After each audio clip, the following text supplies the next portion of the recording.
The Neo Reality Entertainment brand expands with a relaunch of the Neo Reality Collective Pop Culture News Talk. Your host, Eric Brown, gives his insights and thoughts in the ever-expanding news world of comic books, professional wrestling, gaming, TV, and movies. Be sure to donate to the brand and keep up to date with additional content on YouTube channels such as Neo Reality Entertainment, NRE The Wrestleverse, and NRE Pop Culture Omniversa.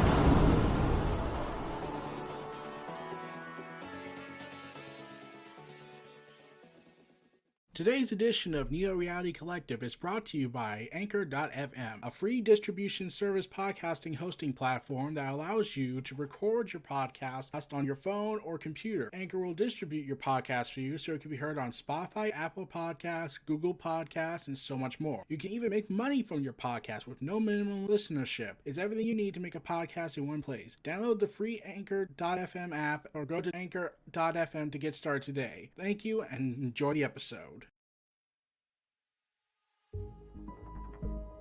Welcome everyone to Neo Reality Collective.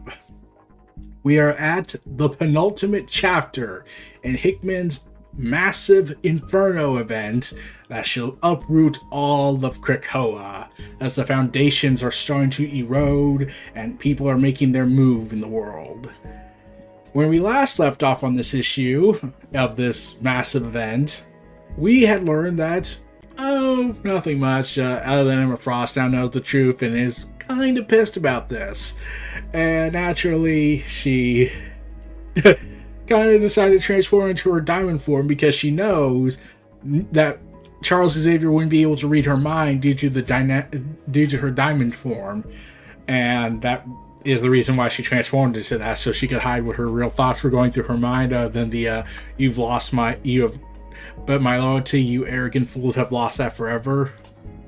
And understandably, she is pissed because look at it from her perspective. Throughout the entire Genosha, all that could have been prevented if they had let her in from the beginning. And Nimrod and the Omega Sentinel are starting to get buddy up and whatnot, and we don't know why. But she's aware that Nimrod, I'm still unable to convince myself that's a terrible name for a villain. No matter how many insert title names you give him, like Nimrod the Great or Nimrod the Lesser, it's still calling himself Nimrod. So, they reveal this powerful Nimrod is aging himself up artificially through simulations, getting more powerful and more aware of his surroundings. And, well, it looks like with how the solicitations indicated that, yeah, Nimrod and Omega Sentinel were going to take a trip to Krakoa and raise all hell. That does not happen in this issue yet. I was honestly expecting Inferno number 3 to be like the big A-Day event, the big event that the decimation / disassemble event mixed together for the mutants to occur, and that led to this great battle. But nope, that's not what happened. But instead we got something else in this event. Now, I would go into it, but we have to wait till our ad break after this. But I will go ahead and say that this issue, yeah, this was a big issue. And now the game has changed from what was once set in stone to now looking completely uprooted, to now looking like it was set in stone again, only to now everything's uprooted because everyone in the Marvel Universe, for some reason, has to be an idiot. But this is a quote that opens up the pages of Inferno that should give you a good hint of what's going on if you have not read it, which I'm saying first, go read it. I know something far more valuable, a different history of the world. Omega Sentinel. So, let's go to our ad break and then venture forth into Inferno issue 3. Nimrod Strikes.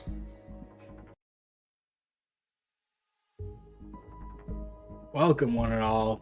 Let's dig right into Inferno number 3 by Jonathan Hickman with artwork from R.B. Silva and the other artists that were in issues 1 and 2. We cut to, surprisingly, the past of Krakoa, where Cypher arrives along with Professor Charles Xavier, with Cypher saying, "I had to be blind not to notice, man, it sure is beautiful here. I'm glad you like it. I was hoping that you wouldn't mind spending some time here on your own. Ah, Professor X has plans. I'm interested. It's better if I show you." Okay. And so this is a reference to Powers of 10, and this time from this perspective, we're seeing what exactly Xavier shows Cypher and, well, by extension his buddy, Warlock, the truth of what was going on. "See, Douglas, see what we can build. A mutant home for mutant people, created and designed for the establishment of a mutant society. The beginning of mutant ascendance." And considering how Hickman has made Charles Xavier very much in the story, that could mean 100 different things at once, and all of them sound intentionally evil. Well, that's ambitious. What's worth doing isn't. How long will it take? Phonology, syntax, I have to build an interface. The ecosystem is an unknown, so that will be tricky. I don't know, months, maybe a year, if I'm terrible at this. How's that sound? Like you've got quite a bit of work ahead of you, young man. Best get to it. And Xavier leaves, and that would be the end of the flashback. But now we get the other perspective. What happened after Xavier left. "Hey, Professor, what happens if the island tries to eat me?" "Oh, don't worry, Douglas, my boy. Everything will work out fine. Just like that time you died while I was in space having sex with a bird lady." Yeah. Comic books, everybody. So, the Professor has plans. Tell me, Warlock, do we trust him? No, friend. Experience says that we do not. Yeah, the heart says yes, but my head says no. Regardless, first things first, time to make peace with the island. Later. Okay, let's give it a try. Go ahead. Take a bite. And Warlock is bitten. You feel that? Yes, friend. How bad was it? I don't know, on a scale of 1 to 10, 2.12561 point. Is that all right? Is that what's going to work? Or do we need to? Yes, friend. It will work. Self is fine. Okay, so Krakoa goes ahead and talks to Cypher, and he responds with, "Warlock's going to expand by eating the organic material on the island. You in return are going to feed on the new bits of him."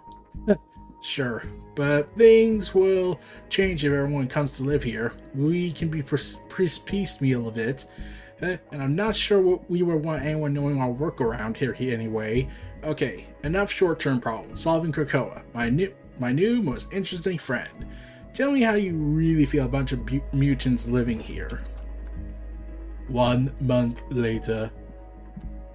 And the Stefano Cuckoos are revived, the 2 of them that were killed off in previous X-Men stories. Xavier proclaiming, "And now the 3 are 5 again. Welcome back, sisters." My god, it worked. They did it. Krakoa, my new most interesting friend, tell me how you really feel about a million mutants living here. A month after that, you've done what? Well, again, as I seem to keep having the stress, sure, I had ideas, but it's Krakoa that's actually doing something with them. Of course, apologies to the island. But walk through it with us, Douglas. So, we have enough mutants working here now. Krakoa can passively feed without harming them and having extended periods of dormancy. Krakoa needing to preserve the energy to survive has resulted in him flourishing and, well, flowering as a result. We solved 2 of our biggest problems. This is a habitat flower. Impressive. A place for each mutant to live, springing from this fertile land. This is a gift, Douglas. Yeah, it is. And this one's yours. You said you had solved 2 problems. Yeah, the first was a place for people to live when they can get here, and the second an actual method for getting them here. Professor, this is a gateway flower. 4 months ago. Oh, I don't have any idea what they actually do, but we did exactly what you said, and this is what came out of it, out of the ground. We have 3 fields of them. You did exactly what I said. Yes. You used the cavadors I supplied. Yes. All of them each deceased of complications of. Yes. Even the ones that were. Yes. Your instructions were followed to the letter, Dr. McCoy. Trust me, I remember. It was gross.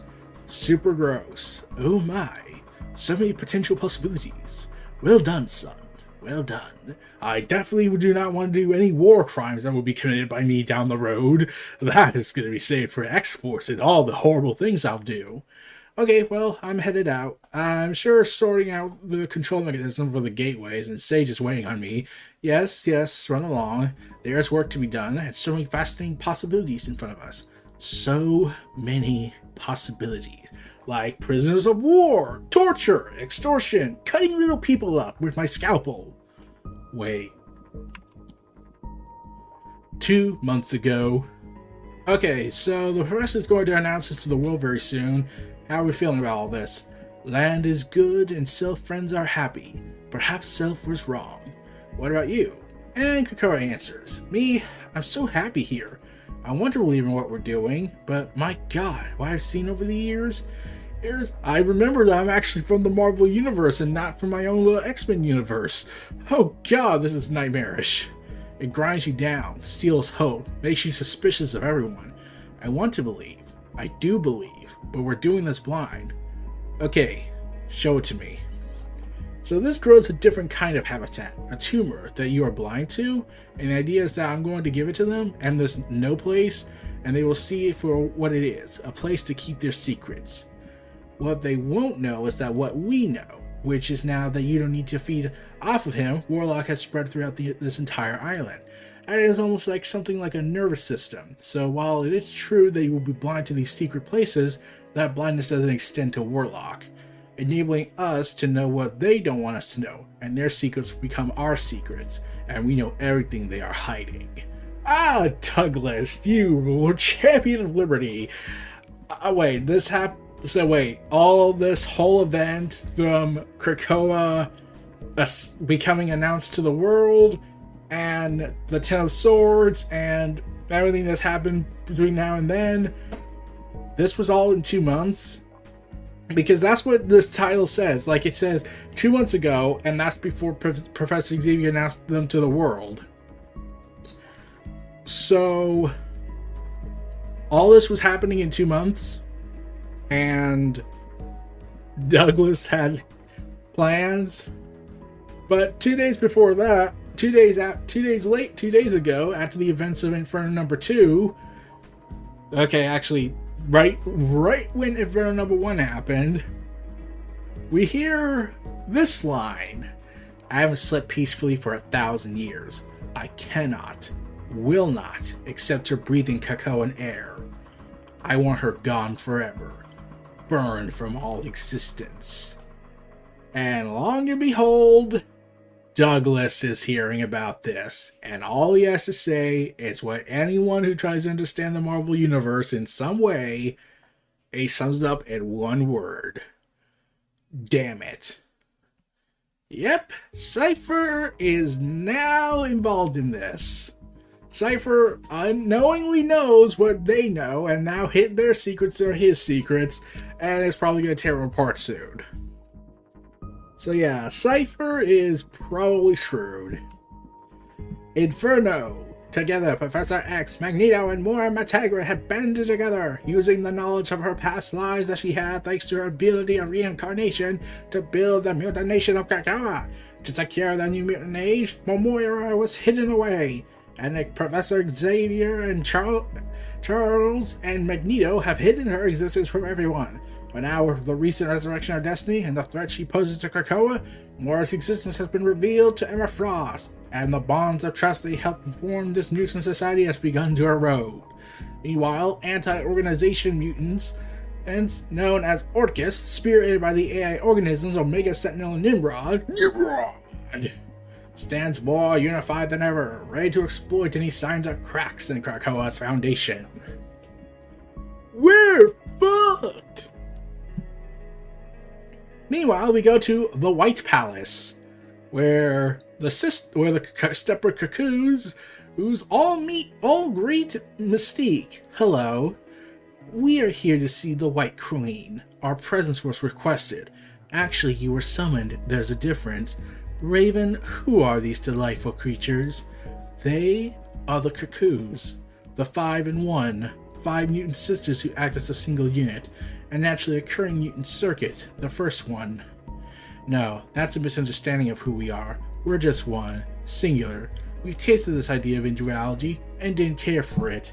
Yes, that's why Sophia's going ahead and making love with that one guy, Cable. She's ready. You can go in now. If you're the same, why does one of you wear black? We do rotate who wears that and which sisters wear the white because it makes the idea of us more acceptable. The truth is, without that, you couldn't tell a difference because there isn't one. But as Miss Frost likes to say, shortcomings don't make someone inferior, just limited. Do you know who I am? Destiny? They say that you are the most powerful mutant clairvoyant who has ever lived. Yes, and do you know what I see when I look at you, at the lot of you? What? 2 will find love, 3 who will not. 1 will be changed forever, severed from the 5 in other world, and 1 of you will never recover from it. Who is which? And Raven and Destiny go ahead and be Mystique and Destiny with this. How in the world would I know, my dear? After all, I can't tell the difference because there isn't one. And they're naturally mad. So, spoilers for comics down the road in the later event. Thank you for coming. It sounded urgent. I've had a rather eventful last 24 hours. The 2 of you are at the center of it, but not alone. Sounds interesting. Hey, that's one word. Please, have a seat. After the vote, Charles and Eric wanted to meet with me. They framed it as a concern for my not standing with them, but when I arrived, there was a third person waiting for them. Moira MacTaggert. Moira MacTaggert is dead. I've been back for less than a month, and even I know better than to take something like that seriously. Okay, did everyone just forget that this is the Marvel freaking universe?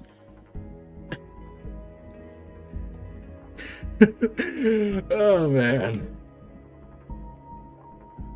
Did they just forget that this is the Marvel universe? There are more than one ways of resurrecting a person, and there's cloning technology. As Sinister alone?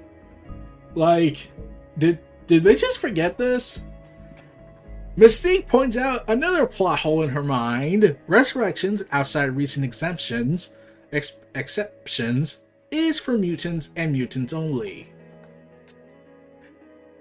The Scarlet Witch, who is confirmed human, even though everyone wants her to be a mutant again, and you're not counting that at... So Moira, who has been loyal, who, for what their perspective has been, a friend and colleague to Xavier, and has known them for years and years on both sides, and you don't think she would be made an exception?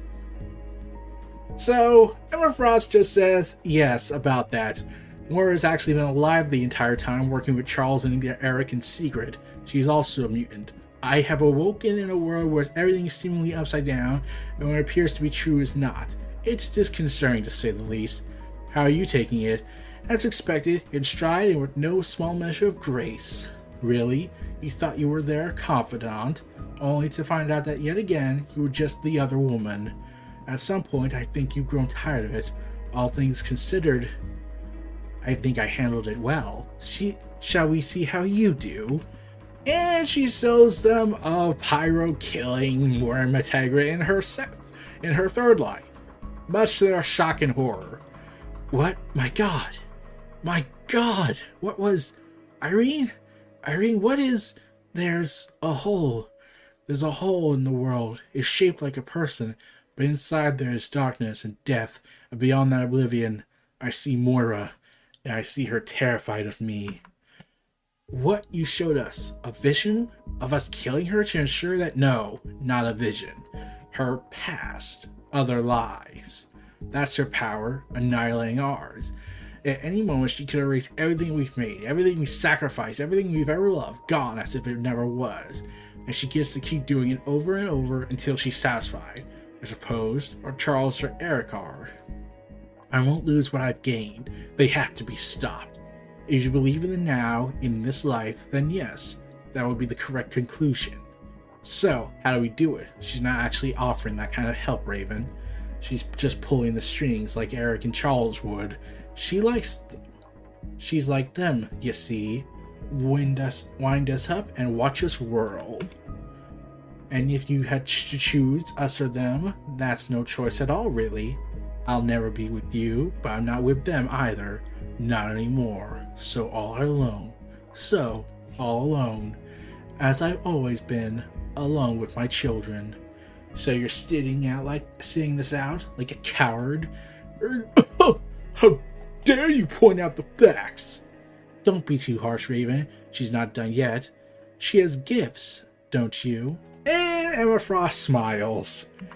Yeah, that was probably a bad idea looking back on it. So I'm pretty sure Xavier and Magneto are thinking, crap. The next day, Moira's safe house in Paris. She walks, she leaves, immediately curses because she's been captured by O.R.C.H.I.S.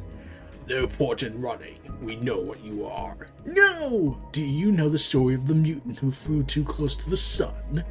It's an old one, and it always ends the same way. With arrogance and hubris and a great fall, you thought the heavens would be yours, but those are for the gods, and you were just playing at being one. Oh, you poor bastards. Don't you just hate these guys? Hate O.R.C.H.I.S? You know, the freaking Nazis. And now you also kind of don't like Xavier and Magneto, who are the leaders of basically a separatist nation. Meanwhile, later at the House of M, Charles, Xavier, and Magneto are currently pontificating, and Magneto specifically brooding, and looking over the children. Something on your mind, old friend? Do you ever get tired of it? The burden of responsibility? No, of course not. Heavy as the head, Eric. You know this. But if you ask me if I'm getting sick of this constant death and recycling thing and us going ahead and doing stupid stuff in the Marvel Universe, then you can get back to me on that. Charles, I've always been at ease with hard decisions, and not once have I tried to escape consequence. I'm talking about something else. That little voice at night. The one that whispers in my ear and steals my sleep. It says, you have seen the future, many of them, and you will know this will never end. There is no victory to be found, and there will never be peace, because it's us or them. I don't believe that. I don't. I used to think that used to be true, but I'm not so sure anymore. Do you know what the worst part is, old friend? What? You convinced me you were right. When we win, if we win, when we win, things will be different. We will be merciful. You and I can agree to that, can't we? And if we do, what does it matter if we do? We're just two mutants of millions. We still have control. Keep telling yourself that. You saw how Emma looked at us. She saw right through it. We always win. She knew immediately we had sold her on a lie. So we have to ask, what are... And Charles Xavier senses Moira in pain. What is it, Charles? What's happened? It's Moira. She's hurt badly. I think she might be dying. Find her, Eric. Now. I have our locations. She's in Terra Verde. It's an O.R.C.H.I.S node. Time to go and kick ass.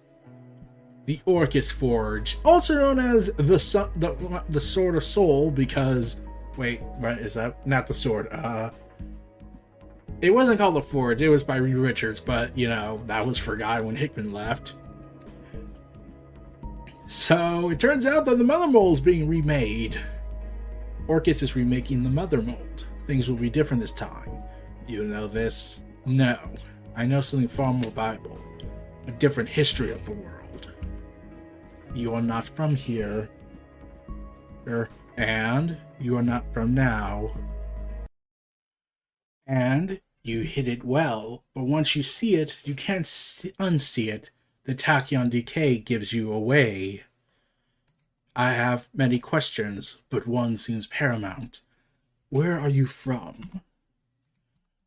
So, turns out the Omega Sentinel is in fact not from around here. She's from the future. And what does she say in response? Mutant hell. And the climb out has been long and perilous.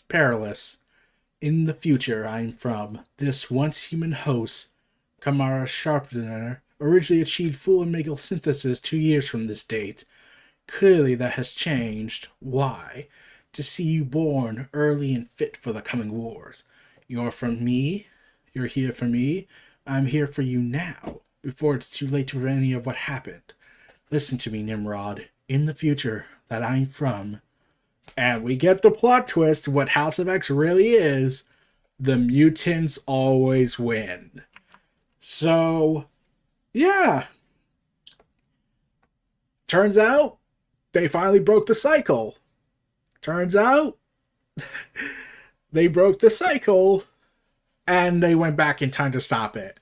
So, yeah, they reveal that this Omega Sentinel, so Moira had reincarnated back to her past life to stop the cycle afterwards, only to realize, only for us to learn as the reader, they do finally stop the cycle.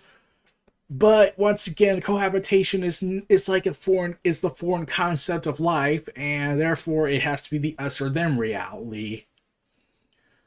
So the Omega Sentinel eventually talks. Soon, the children of the Vault, post-humanity, should emerge. They will appear to be dominant, a threat to supplement humanity and mutantdom alike. But fractured and warring on two fronts, they would eventually fall to Krakoa. Post-humanity, it was believed, had arrived too early and would have to wait its turn. You were born in the year that followed, lesser than you are now, but still a marvel of marvels, a great machine. Dr. Gregor. But your emergence, the threat of you, did not go unnoticed by the mutant nation. Your maker sent you back in time to fight mutantdom in its infancy. This Nimrod, this flawed you, failed. Earth, the entire Sol system, was lost to both human and machine. Mutants ruled. And all our machines' hope rested in the timeless machine gods, dominions, to save us, to take us in so we could be. But the mutants captured the celestial powers, life and death, and using the Phoenix Blade, ate the child of the sun who wielded it with vigor, destroyed Titan after Titan, Dominion after Dominion, and ended the machine future forever, except for me, Omega at the end of the line. The trickster Titan, betrayer and coward of its brothers and sister machines, downloaded my mind and pushed it through a black hole to infect and overwrite the me who lived in the past, but had not yet awakened. I closed my eyes in mutant hell and opened them years ago, here on Earth. All my days of a future past. We have a reference. Ah, you started O.R.C.H.I.S. I found a human man, a successful scientist, charismatic and powerful. I took Dr. Killian Devil's eyes and replaced him with something more effective. I changed his reality. I repurposed his mind. He believes, because he has seen it, that he has lived through what I lived through and came back from the future. But he believes that I saved him. And that together, he and I, human and machine, traveled back in time to change the world. And together, we built all this. O.R.C.H.I.S. He is my human whisperer, and he has done his job well. There's an alert. Alert status. There's an incoming distress call from the node in Terra Verde. Here it is. We detected mutant detected. Don't know what happened. Falling back. Translocate. Said help. Don't know how long we can. Message ends there. Knowing what we know now, should we let these insults continue to pass? No. No indeed. Spin up the ring. It's time to get back the mutant hellholes. So yeah, there was a time where the humans finally lost, the mutants won, and everything went to hell after that. Oh, fuck. And the mutants finally ascended, then the Dominion were hunted down, and, well, now everything changed, and Dr. Gregor and everything was created and O.R.C.H.I.S was created. So this Omega Sentinel is now the humans version of Krakoa of Moira MacTaggert, but now everything's kind of deteriorated even more, and we're left to pick up the pieces. We are screwed, aren't we? Eric, what if no, Charles? If she were dead, we wouldn't. I have the signal. This way. And they are shocked to arrive. Mountains of dead bodies. So many bodies. Hard to tell where anyone is. Anywhere. My God. She's somewhere deeper inside the base. That way. So they traveled through the facility, seeing people all strung up, hung up, killed, slaughtered. Found her. She's in there. Do you honestly think those men are coming to save you? I hope not, because you couldn't be more wrong. They arrive, and they're shocked to what they discover. There's something you need to understand, Moira. They cannot save you. So, yeah, it turns out they severed her arm from her elbow, which means the trackers are gone. Not this time. They can't even save themselves. Look! Someone's coming through. No, not someone. And the teleportation devices are active. Something. And long and behold, at the end, in front of a field of O.R.C.H.I.S troops, Nimrod and the Omega Sentinel arrive in badass posing. And thus ends issue 3 of 4. Now, we're in the end game now. That was the end of the penultimate issue, and we are royally fucked. Like, basically, we've got Game of Thrones level politics here, and now we're going into, oh god, we really are fucked. Because that's the vibe I'm getting from all this. So, good luck, everyone. You're all screwed. I mean, the plot twist changed everything now. The O.R.C.H.I.S isn't supposed to be here. It's a deviation from history, just like Moira MacTaggert is sort of a deviation of history. But now, the story's completely changed. Now we don't know what's going to happen now. Does this end with Nimrod winning and O.R.C.H.I.S winning? Does it end with Moira winning? Will it end with everyone winning? Well, probably Mystique and Destiny win, and if I had to guess, I get the feeling Xavier and Magneto are going to forget some things, considering how issue 1 opened up with the future events, because there's, unfortunately, Marvel's little bit of a problem they have. They don't know when to stop spoiling stuff. Because they announced the new relaunch, Destiny of X, which I talked about in a previous episode on the Reality Collective. And the other problem is that, well, Moira is nowhere on the images and has completely disappeared. So there's a chance she's no longer around, and it prevents the events from taking place. The reincarnation process is stopped.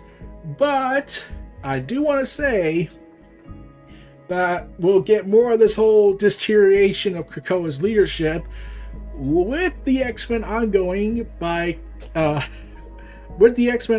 story called Immortal X-Men, which has been described by its writer, Killian Gary. Wait, if I pronounced that right, I'm pretty sure I butchered that. Sorry. He's the writer of Eternals currently. And Lucas Rennick, who did Trial of Magneto. This is going to be Immortal X-Men. Has been described as the Hickmanian version of the New Avengers against Gary Duggan's Avengers X-Men story. So yeah, Immortal X-Men is the New Avengers, and Gary Duggan's X-Men is the Avengers, from when Hickman was writing both stories during his time as the lead architect of the Marvel Universe. But yeah, situation has completely gone south. Destiny has returned. Emma Frost has betrayed Xavier and Magneto. And now, well, we're kind of in a crisis of nations.